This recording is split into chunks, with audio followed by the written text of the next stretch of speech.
The Winnipeg Jets have a massive decision to make as we get new reports surrounding Nikolaj Ehlers and his future as a Winnipeg Jet. Plus, we also hear some updates on the Jonathan Toews sweepstakes saying Winnipeg could be leading the charge. We're going to break all of this stuff down for you guys coming up on this episode of Hat Trick HQ. But before we dive into all that, we just want to say we're on the road for 17K subscribers here on the channel. So if you want to stay up to date on such a busy offseason we got ahead, we got videos here on the Jets and all teams around the NHL. So make sure you're down below and hit that subscribe button. But Mark, the band's back together. Me and you finally getting one back in here today, and it's a great one involving the Winnipeg Jets and Nikolaj Ehlers, as we got a great report from Elliot Friedman on his 32 Thoughts podcast saying Nikolaj Ehlers' camp has not closed the door on the Jets, but wants to see what's out there on July 1st, saying he is now looking at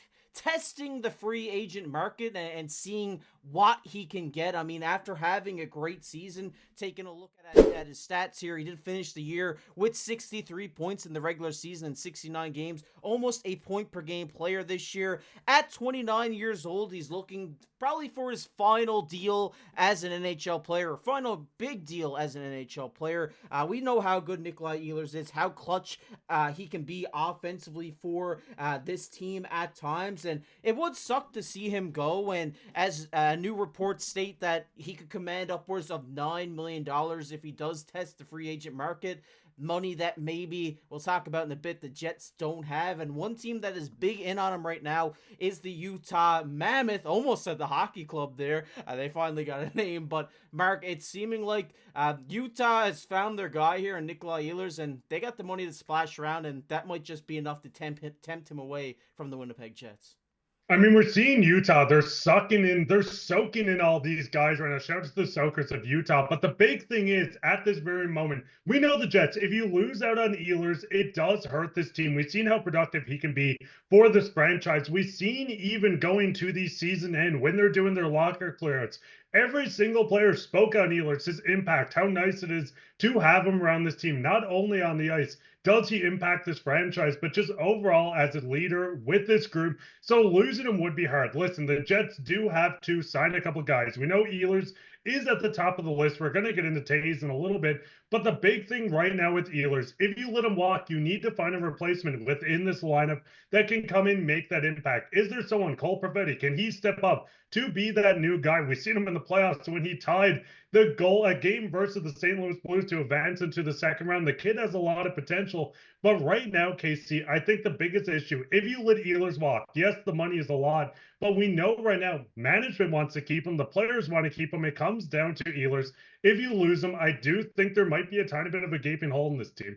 Yeah, definitely. I mean, we're looking at the lineup here now. I mean, it is a very large gap, as you see here. Obviously, Vilardi isn't on this list because he is an RFA as well and does need a contract. But looking at this, it is a very different lineup than what we've seen in the playoffs. And, I mean, it is a big hit losing Ehlers. He has been your guy for a very long time. And I think spending maybe a little bit extra money to keep him doesn't hurt you in the long run. I mean, he is 29, so maybe you can lock him up over maybe a 5-year deal, maybe 6-year deal.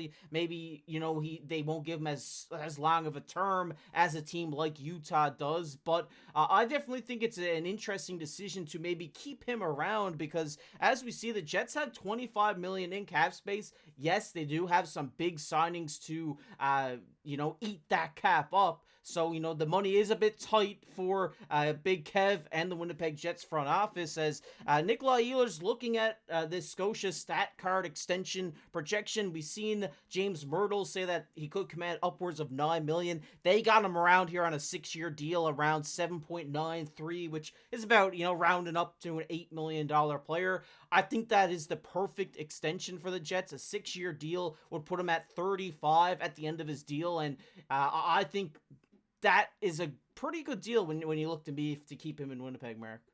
And I mean, that's the biggest thing. Looking at the contract, yes, $8 million is a lot. We're going to see the cap continue to raise. We're going to see it almost hit the threshold and go over the threshold of $100 million at some point too. Yes, signing a guy until he's 35, someone that has dealt with a bit of injury problems, throughout his career. But I think the impact you have from Ehlers going into the regular season, into the playoffs, is a bigger one that a lot of guys can step up and do. So I think at the end of the day, Ehlers will return, in my opinion, but there is a world where we see a team like the Mammoth back up the Brinks truck and offer something that maybe Winnipeg can't match. And even if Ehlers wants to stay, I think money might talk with this guy. Yeah, there's a lot of players looking like they're leaving their teams this year. I mean, Mitch Marner obviously being the big one in Toronto. Maybe it's just that's the year for this free agency. Maybe he does walk, but I definitely think it hurts them more to walk than it does hurt them to dish out a big contract for this guy, because he's been there through the dark days of Winnipeg, and now they finally started competing. They were one of the best teams in the regular season this year, if not the best. So it does, in my mind, I think you bring him back. But there's another guy we do want to talk about here, Mark, and that's an old vet, old Stanley Cup winner in Jonathan Toews. As Chris Johnston says, Jonathan Toews is likely deciding between the Winnipeg Jets and the Colorado Avalanche. This is huge news for Jets fans, because everybody knows how great of a player Jonathan Toews is. I mean, he's one of the greatest face-off takers of the last generation of players, last generation of centers, and obviously a captain, a great leader in the locker room.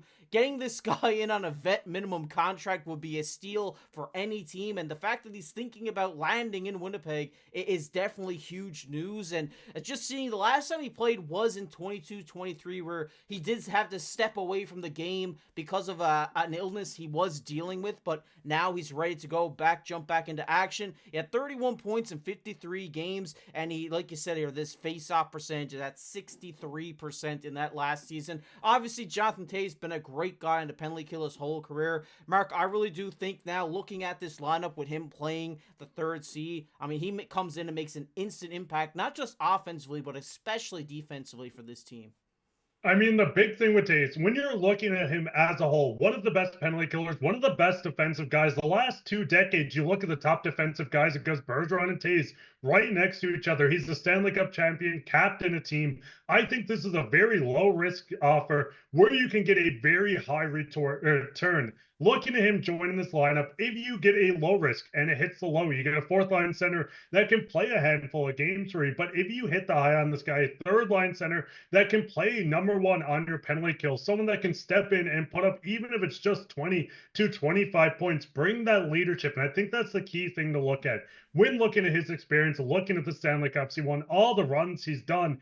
I think he brings a lot to this team to help this Winnipeg team get over that mental gap. We see every year in the playoffs, they kind of falter a little bit. Hellebuck has been called a fraud. And listen, I've said on the channel as a joke, want to say that, Winnipeg Jets fans, but I do think a guy like this could bring a lot of return to this team in just the leadership role that, well, I'm not saying that the rest of the team doesn't bring, but I think there's that extra gear from a guy that's won multiple Stanley Cups that he can almost soak into this team and get them to the next level. Yeah, I mean, I like that point. I mean, obviously, Winnipeg has kind of found themselves in a mental block in the playoffs where they can't get out of the first or second round, kind of like the Toronto Maple Leafs. And bringing in a guy like Jonathan Toews, who has been to the cusp many times and knows what it takes to get to a Stanley Cup final, is worth the contract alone. Whether he only plays half the games in the season and he bites the mouthguard in the playoffs and plays through the playoffs, I think that is a win in my books. I mean, you're getting this guy for